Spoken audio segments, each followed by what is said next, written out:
Gagata ako ng saging, kamote na may sago. Ang ating lulutuin merienda. Gusto daw ng mga bata magluto ng ginataang saging at sago. Kaya ayan, magluluto tayo ng ginataan.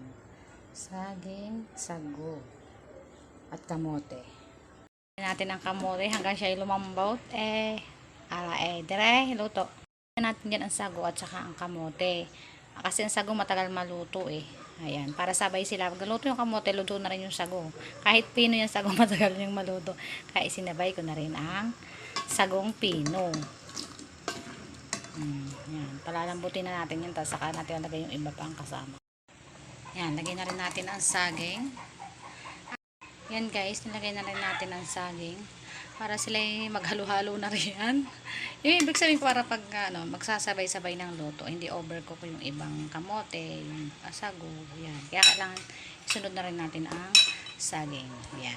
Ngayon natin balikan pag ilalagay na ang pampatamis, sugar, and kakanggata. Ayan guys, lagay na natin lahat ng asukal para sweet. Para laging nilalanggam, char. Hindi, konti lang. Baka naman magka-diabetes tayo pag sobrang sugar. Tamang sugar lang ba? Yan. Sa 1/4, 1/8 lang ba ilagay mo sugar. Then, na mag-mix na sila at sumarap. Mayroong tamis. Oh, yan. Para laging sweet, char.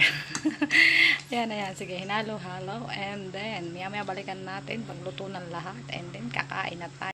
Ayan guys, luto na. Kakain na tayo ng ginataang saging. Hello guys, ayan luto na ang ating ginataan. Tayo magme-merienda. Tayo ng matamis. Kasi dinamihan ko sugar para super sweet. At kain na tayo guys.